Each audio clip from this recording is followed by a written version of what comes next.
shir should be Luya Nishmas, Baruch Ben Eliezer, the brother of Pinchas Fader.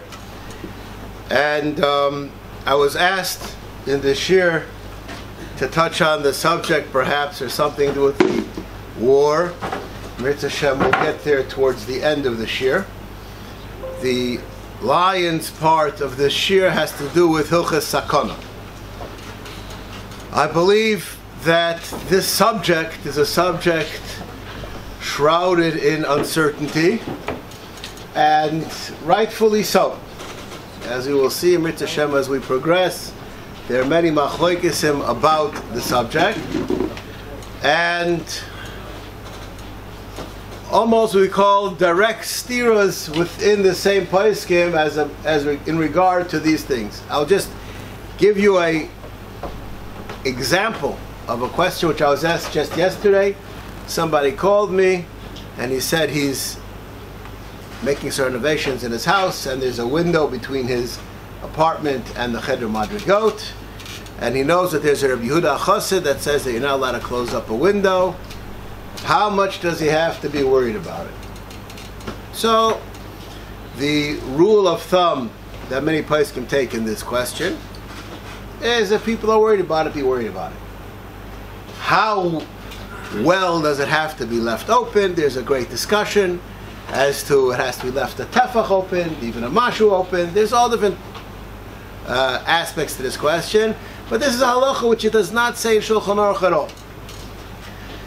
And I'm going to go through some of the halachas of sakana, but beforehand I would like to share with you the position of Rav Moshe Feinstein in regard to eggs, dried eggs, garlic powder, onion powder, etc. Today we live in a society which I would say that somebody has to be a real tivoni in order to not have problems with sakana in the food that he eats.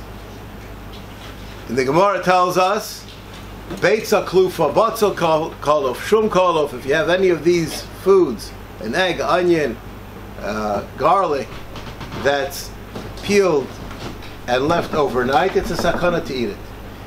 In the world of industrial kashrus, garlic powder, onion powder, powdered eggs are normal. That's if you want to have something without any of those, you might as well just eat celery sticks. You're not going to get too far.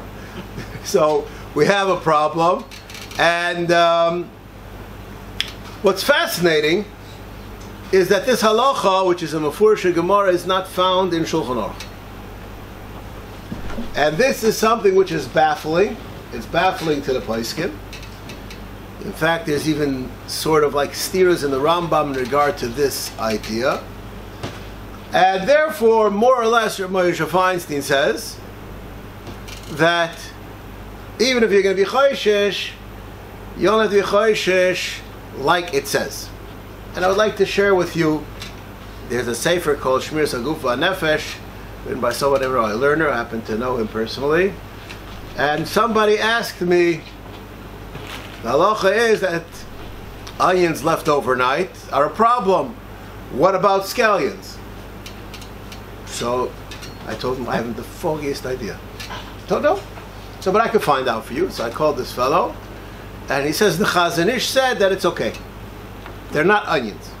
Now we all know that scallions are in the onion family. That's not, but it's not exactly what it says. And a scallion is a scallion, and an onion is an onion.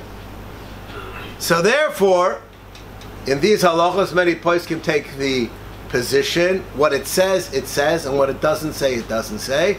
And therefore, we have a right to be lenient if it isn't exactly what it says. Now we're going to perhaps touch on why that should be so. But here we have an idea. Rav Moshe Feinstein writes, leftover eggs, onions, and garlic are a sakana. But if somebody would make a factory to do this, and this is what they're trying to do, these aren't leftover. this is what you're supposed to be doing, and this is a totally different halacha, and therefore it's permissible for one to be mekel. And he discusses in this. It doesn't say it in Shulchan Aruch, and therefore it gives us more, so to speak, wiggle room as to how to proceed in these halachas. So here we have a situation which is fascinating. I take this to another step. This is an amazing story. About 35 years ago, I still actually have, a close friend who his grandfather had a bakery in Yerushalayim. And he told me the following story. He said that when the Minchas Yitzchak came to Yerushalayim and became the Ravid, so he felt it was his responsibility to check out the hechsherim that the Eidach Reidus gives.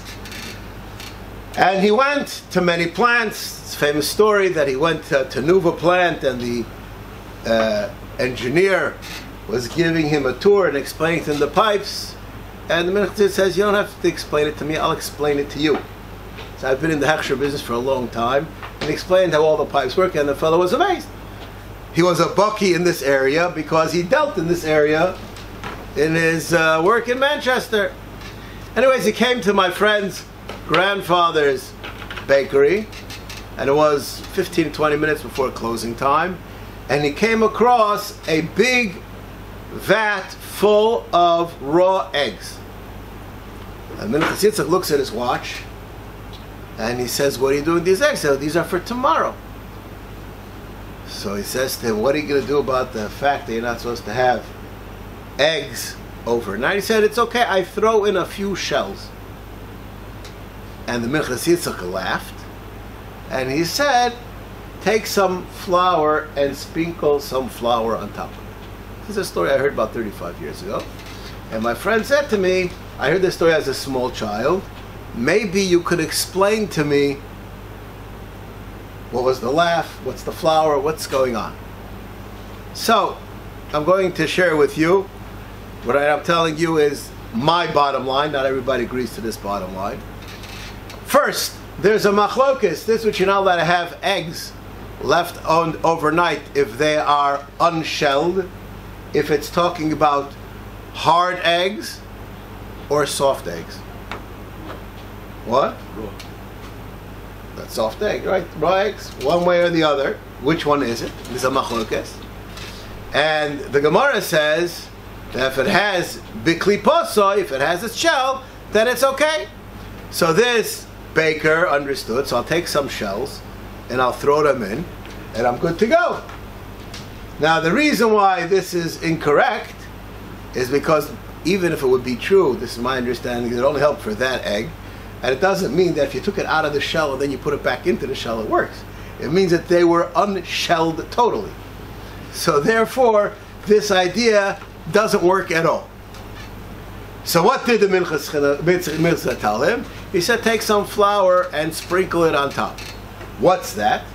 So the Achronim say that if the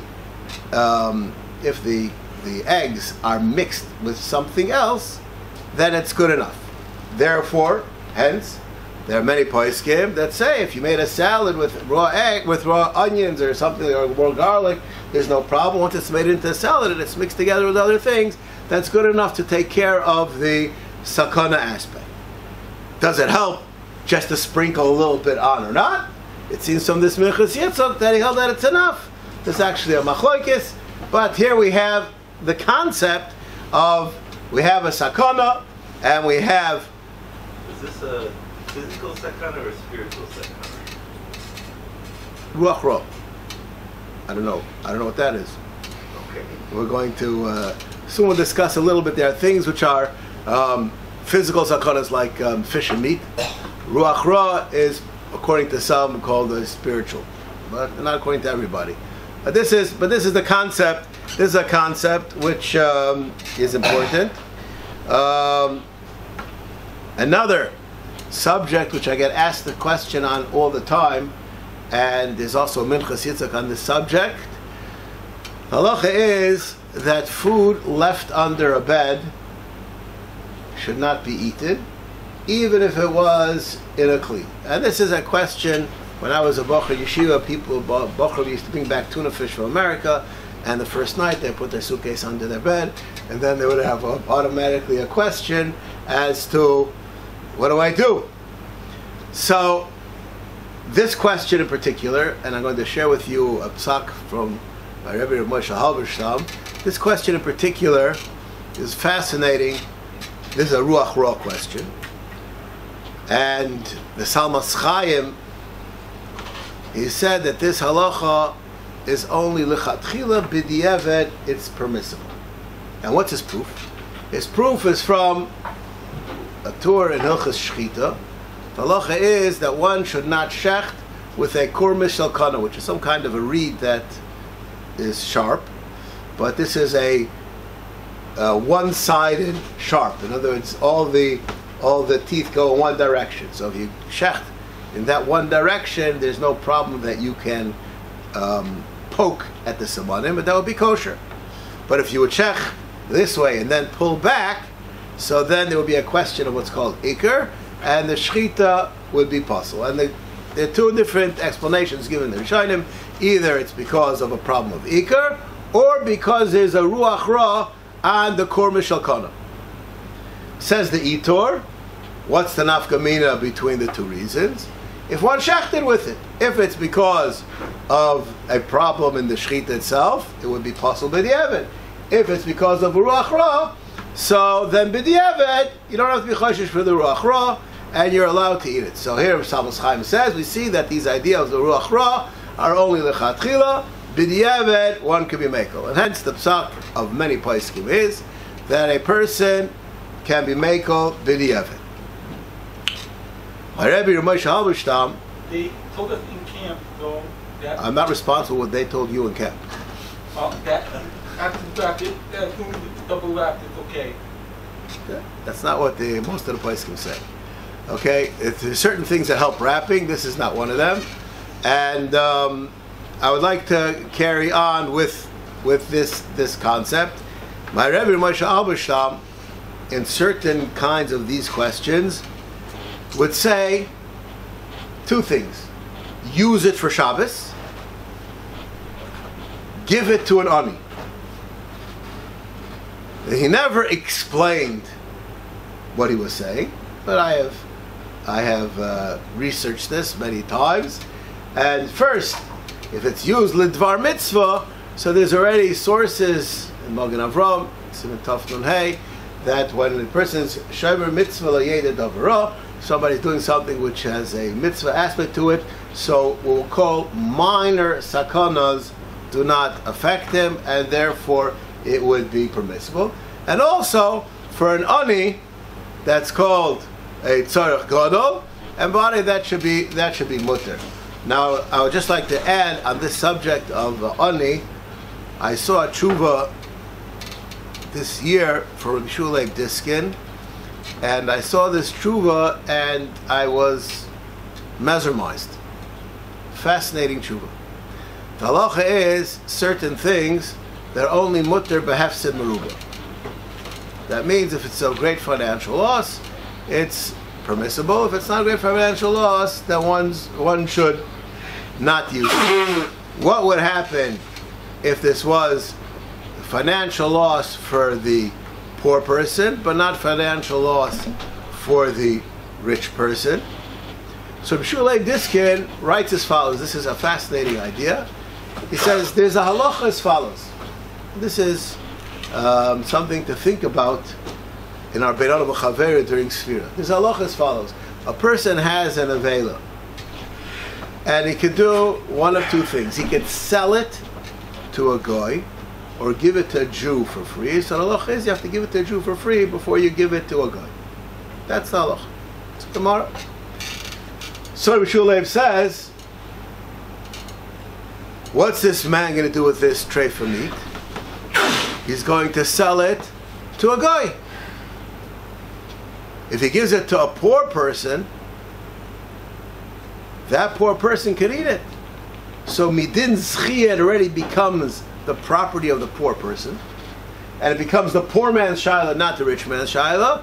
And for the poor person, it's called hefsed meruba, and it's mutter to be eaten. You have to tell the poor person that No, you're a no. That's another fascinating thing. I'll just mention, just to show how complicated the world of Psak Halacha is. This is a parenthetical statement, but I think it's something worthwhile to think about. I asked my Rebbe Moshe Halberstam once the following question. A person has a chicken, and that chicken is for a poor person, hefsed meruba, for a rich person, it's not hefsed meruba. Let's say the threshold of hefsed meruba, just for argument's sake, is 100 shekel.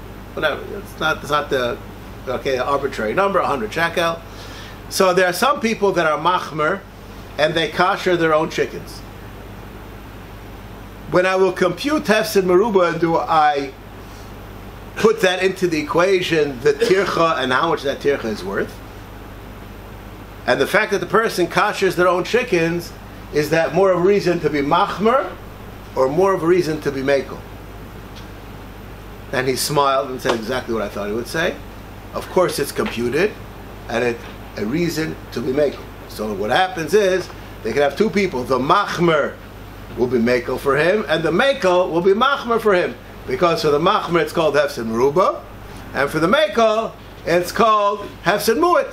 So you have to know each situation exactly how we compute it. Anyways, so if it's for a oni, and that's a mitzvah, and the person does not have to be worried about this idea that he's telling the person that it's only hefsed meruba. If it's talking about meat, then there's a machlokes achronim. I'm not going to get involved in that question right now. All right. Now, people have carriages, and the ladies take their kids to the park, and they put their food for the kids underneath the carriage, and to their success, the child falls asleep. And then they realize, hey, I have all this food under the carriage. Am I allowed to eat it, give it to the child, or is there an aspect of sakana on it or not? So the Minchas Yitzchak, if I'm not mistaken, there's a tshuva in some journal from Rav Wosner about this also. Both of them are mekel, but if somebody could avoid it, one should avoid doing this, because there's different shittas on this issue, but the bottom line is one may be mekel. Similar question, which people are not aware of. If a person flies on Chalamoid Sukkos, and they put their esrog under the seat in front of them, if the person sitting in the seat in front of them is a goy, it's not a problem. If the person in the seat in front of them is a Jew, it becomes questionable whether that can be used for the mitzvah of Dalit Minim, because an esrog has to be edible, and now there's an aspect that it's not edible because it was under a sleeping person's bed. Okay? Again, the Mishnah Brura says if something was under a person's bed, one can wash it off 3 times with Negelwasser, and there are those who are even more mekel, exactly what can be done. But these are questions, we're here l'chatchila, we're not here b'diavad, so we should be aware that these situations exist. Put the esrog in the overhead bin and not under the seat. Okay.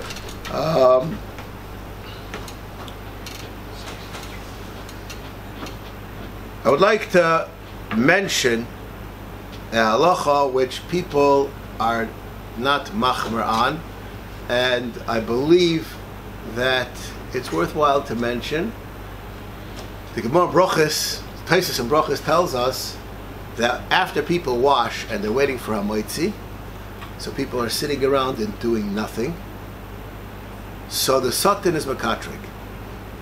If there's salt on the table, so the bris melach somehow is soisem piv, gets the Satan to be quiet, and the person is not put in jeopardy.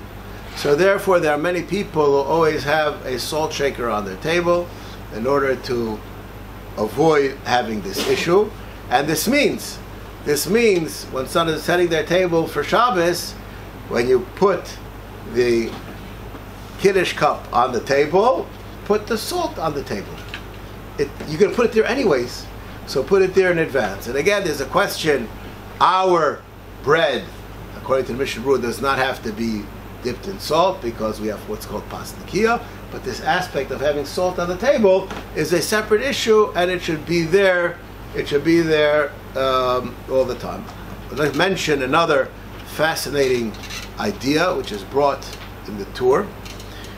A person who runs psiagasa, if that means running, I'm not sure exactly what psiagasa means. It means taking large steps.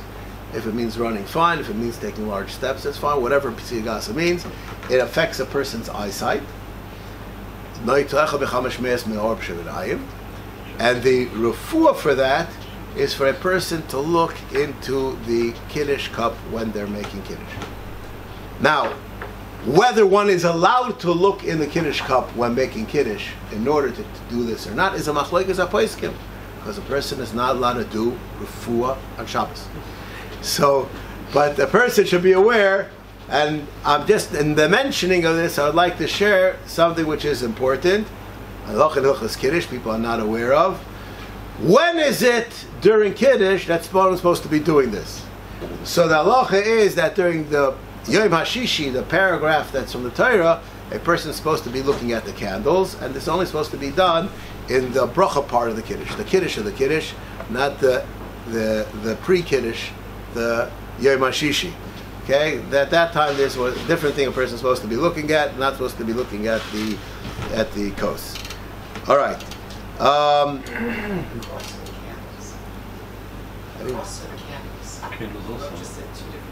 So I said the candles are supposed to be looked at during Yom HaShishi, and the kos is supposed to be looked at during the bracha. Kos is also the before, not just the candles? Just the kos. Just the kos.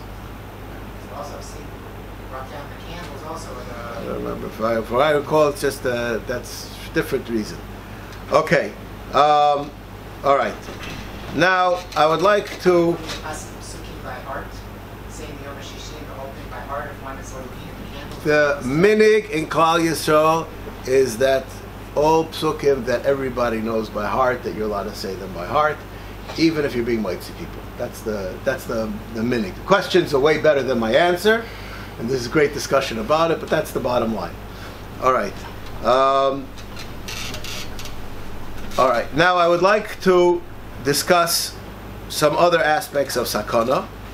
There's a sefer called Shem Aryeh, which has a extremely long and complicated tshuva on Hilchos Sakana, and there are many. If I could just read the whole thing, it would probably be informative to a great degree and perhaps even entertaining. There's so many aspects of this that are very important. I would like to discuss a very important question.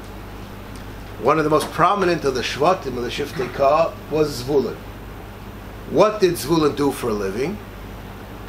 They were Yordei Hayom. They were sailors. As far as I know, anybody who travels the seas, when he comes back home, he has to make a goyma.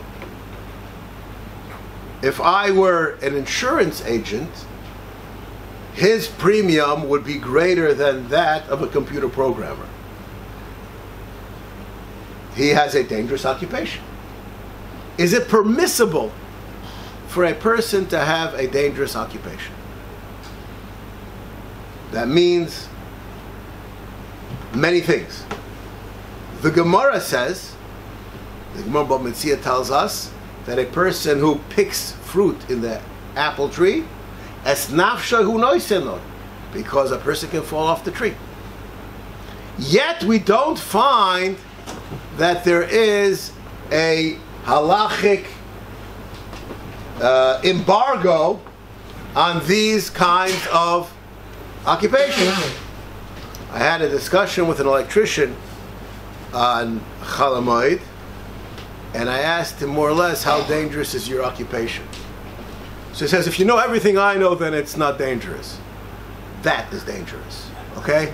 That means that with one slip up, who knows what could happen, right?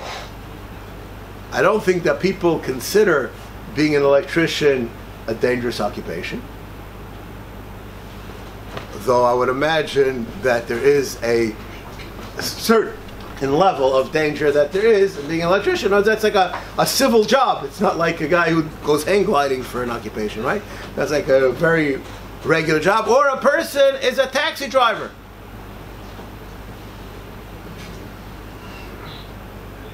So this sefer... Isn't that the question about pregnancy? No.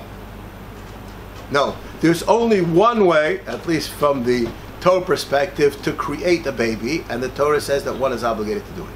Not only that, I will share with you, this is a parenthetical statement, this is a fascinating thing.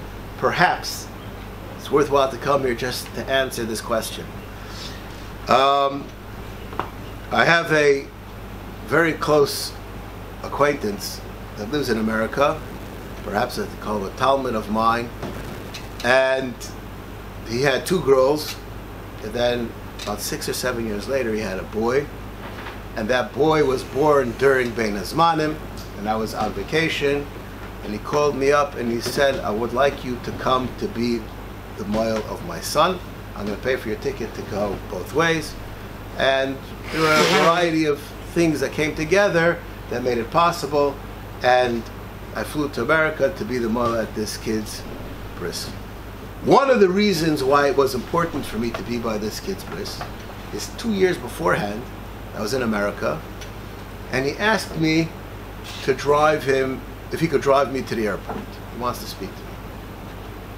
And he told me when his second daughter was born, his wife almost died. Now, the first baby that they had, she also almost died. And after the second baby, she said, that's it. This is a dangerous occupation. I don't want to have any more children. You know, if we can buy them in the store, that's fine. But the conventional way of conceiving children and delivering children, I find it too dangerous, and I don't want any more children. And this fellow was broken. He wanted to have more children, yet he understood his wife's fear. And somebody suggested that he speak to a mashgiach in America. I know this mashgiach very well. A very, very intelligent person. And this intelligent person said to him, don't worry about it. Your wife will want to have more children. And he says, I know my wife, and I know how scared she is. It's just not happening. So he says, the reason why there is, and he sourced this, I don't remember what the source was, the reason why there's no mitzvah for women to have children is because the Torah does not demand a person put themselves in sakana. A man, for him to have children, to father children, is no sakana. He has a mitzvah. A woman that she should put herself into sakana, the Torah doesn't demand that. But HaKadosh Baruch Hu put it into their system, the desire to have children. Willfully come around and have another child. Don't worry about it. The second baby was born. They had 2 more boys after this happened. An amazing thing. Now, Rav Moshe Feinstein writes in a tshuva. This is very important. I'm just giving the parameters of it. A lady, and I have this question asked to me about once a month at least. A lady is already 40 weeks, and the doctor says we should induce. It's dangerous. This is what the doctor says. It's dangerous. We should induce. Then I get a phone call. Am I allowed to induce or not? Rav Moshe Feinstein writes, Derech ha'olam, to have a baby, there's a sakana, but HaKadosh Baruch Hu put it into the system, that's okay. But for a person to induce labor, you're putting yourself in sakana, you're courting disaster. That should not be done unless it's extremely necessary. So there has to be a system to figure this out, and there is. Just on the subject, I would like to share a personal story that happened to me. When my first child was born, my first child, we went to America to have the baby in a safe environment called the United States, not a dangerous place like Eretz Yisrael. And I would like to inform you about the safe environment of having babies in America. The somebody in my family was an obstetrician, a little bit of a distant relative, and he had his associate be the doctor for the delivery. Yom HaKodesh of Thanksgiving was on a Thursday, and on Wednesday we went to a doctor. We were after 40 weeks, and the doctor says, you have to deliver, come in tomorrow, and we're going to make a inducing and to have a baby. So I said, the halacha says that you're not allowed to have elective surgery within 3 days before Shabbos. I have to speak to my Rav. And I went to speak to one of the most prominent poskim in America. I spoke to him on the phone. He heard all the numbers, and he says, don't do anything. By Motzei Shabbos, you'll have a baby naturally. So I came back to the doctor, and I said, I spoke to my rabbi, and my rabbi said that I can't do it on Thursday. Sunday morning, we're ready to go. He says, Sunday morning, you'll have to come in on Monday. I said, Monday? You're telling me that it's pressing that... Yeah, but I'm off on Thursday till Monday. Okay, and this is with protection with the doctor, right? So what does it mean? I'm right now just saying many times there is a certain level of heightened sakana after 40 weeks, and I'm not going to go into the medical reasons why, but it doesn't mean that it's sakana. It just means that it's a greater sakana than 38 plus 4.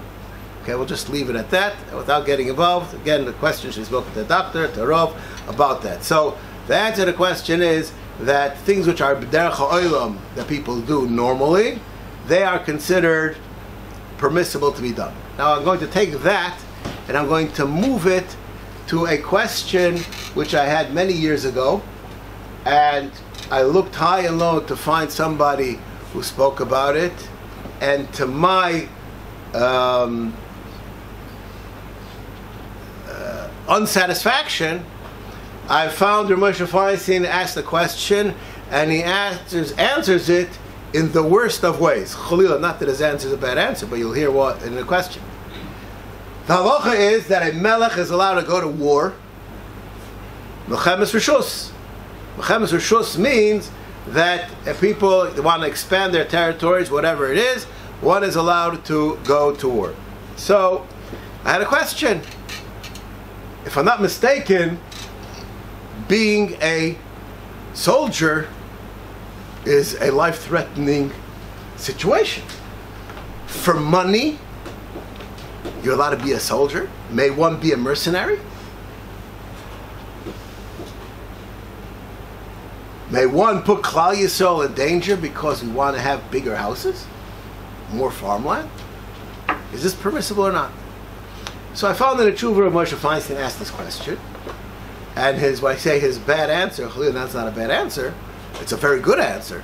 He says they only went to Milchemes Rishus after asking the Urim.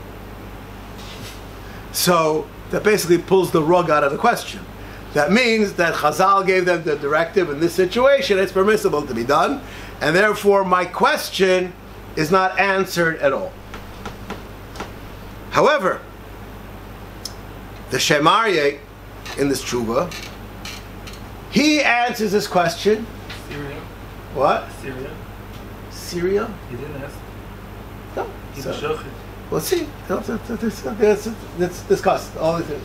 The Shemarye asks this question, and he answers anything which is necessary in the process of life, one is permitted to do. And being that war is an inevitable in life, you're allowed to go to war. Now when I saw this, I was a bit amazed, and I said, we have to find somebody else who says this. And I found that the Netziv in Bereshis, Perek Tes, Pasuk Hey, says the exact same thing. He says these are normal things that happen in society, and in order to, I call it, run a country, sometimes running a country demands sakana. It's part of a global issue. No, so it's not a question there's not a question of one putting themselves in sakana.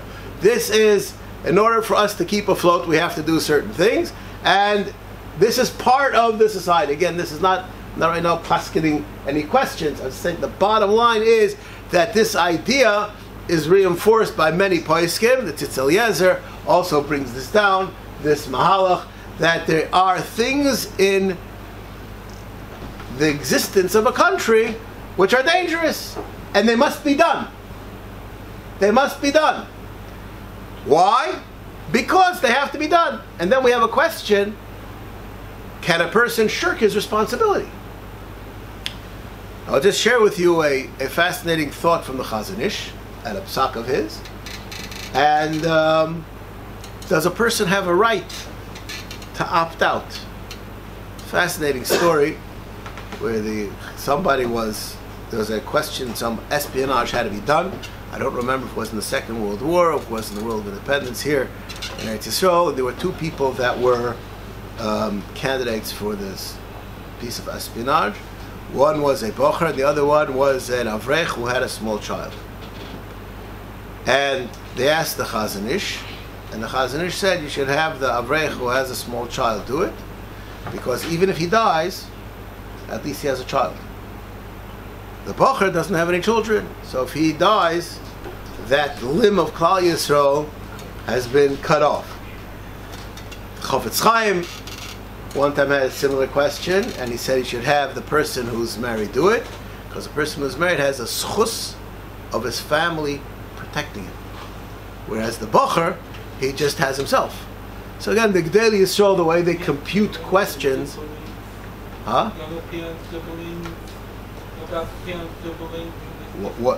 What about the parents and siblings? They're further away. They will be less. A person can have, and this is, I'm right now saying a very important statement. There's all relationships that people have, they can be replaced, except for being a parent. You can have a brother, you can have another brother. You can have a child, you can have another child. But you can have only one father and one mother. That relationship does not lend itself to be duplicated. That's a very specific thing. So all other people are further away. They're just like very close friends. That's also a cheshbon. And not only that, Chazal discussed that cheshbon, that they can also factor into a person being saved or not. In fact, there are those that learn the halacha of Yelech Eitzel Chacham. A person has a chayli should go Eitzel Chacham because if the Chacham feels bad, so the Chacham feeling bad could actually give you a schus to be healed from your disease. But that's more peripheral, not direct, that we're talking about. Echshahu, when it comes to aspects of running a government, many halachas, what we would call sakana halachas, are suspended because the subject that we're talking about is about a community and not about an individual. Now, I mentioned this idea. I've mentioned this at different points, and I would just share with you, I had a discussion with a great Talmid Chacham about this recently. I believe as follows. If I were the mayor of Sderot, it's like a nice, calm, quaint town, and there would be an azakah on Shabbos. Again, I'm saying this based on what I knew in the past. I'm not saying anything in the future, so you have to know all the facts. And some would say, are you allowed to be Machal Shabbos to go into a mamad? I would say 100%. Okay? If I were the mayor of Ramat Beit Shemesh, don't know what I would say. Don't know what the statistical chance is. But if a person, an individual, decides, let's say he's living in Beit Shemesh, he decides he's not going into a mamad. Has he done an Isser or not? So I'd like to share with you a mathematical equation, and this, according to some, is the way that halacha decides things. I don't know the exact computations. You can ask a person who works in statistics to tell this to you. But the average one of these bombs can destroy part of a building. I don't know exactly what percentage. I'm not, right? Now, if one is the mayor of a city, so the chance of it hitting a building is not small.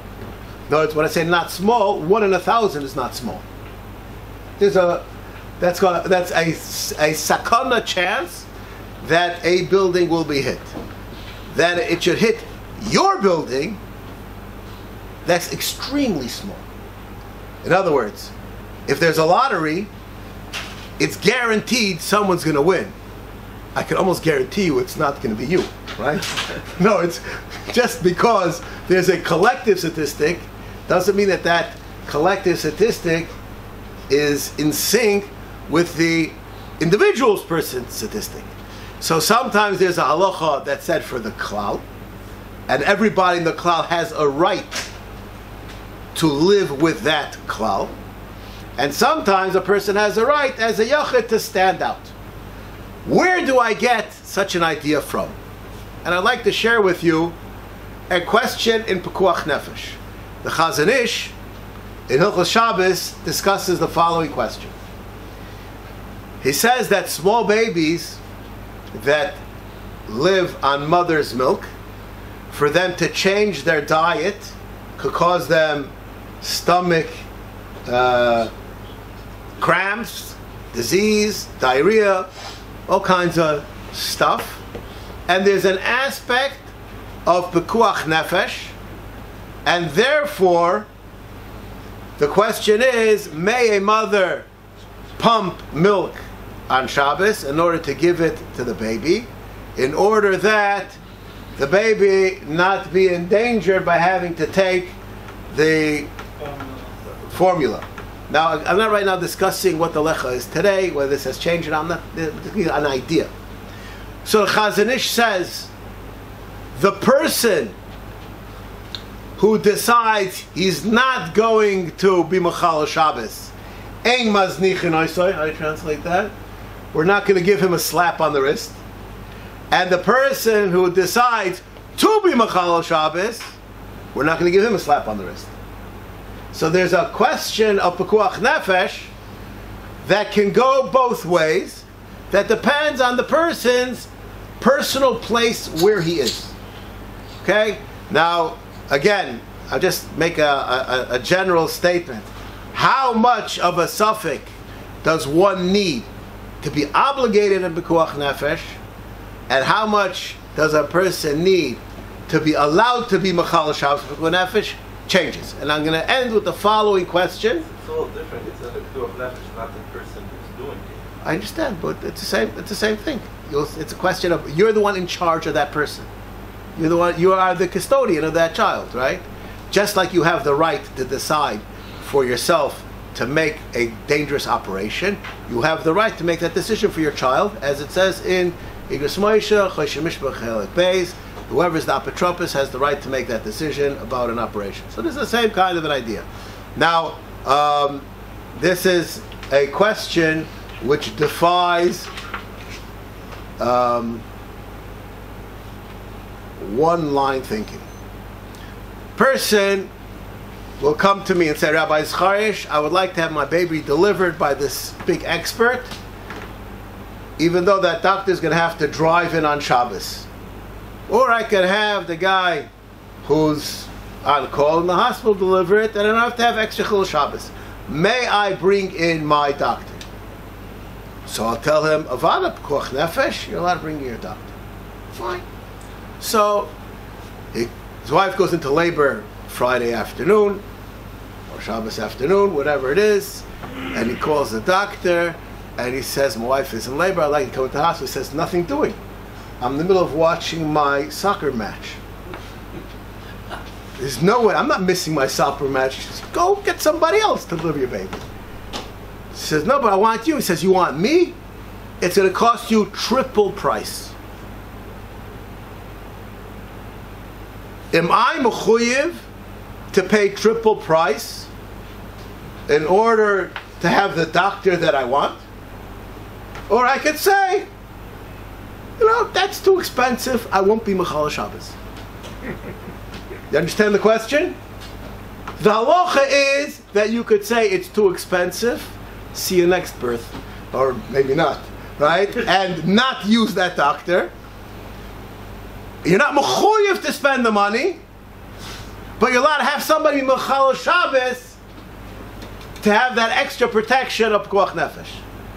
And this is a fascinating question, but the two things do not always go together. I would just like to go back for a minute to the subject of things that are sakana. Many of the things which are sakana, the poskim play down, and this is based on a concept of the Gemara in Psachim, Taf Kuf Yud, that man de kaptinon, man de lo kaptinon. Certain aspects of sakana, we assume that we don't have to necessarily be so worried about them.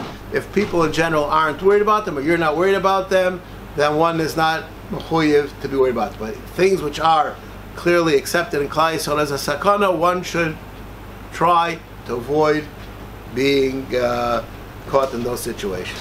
So the Bnei Zman? It's derech olam. It's derech olam. It's like going from going to war. It's way better. I think it's way better, but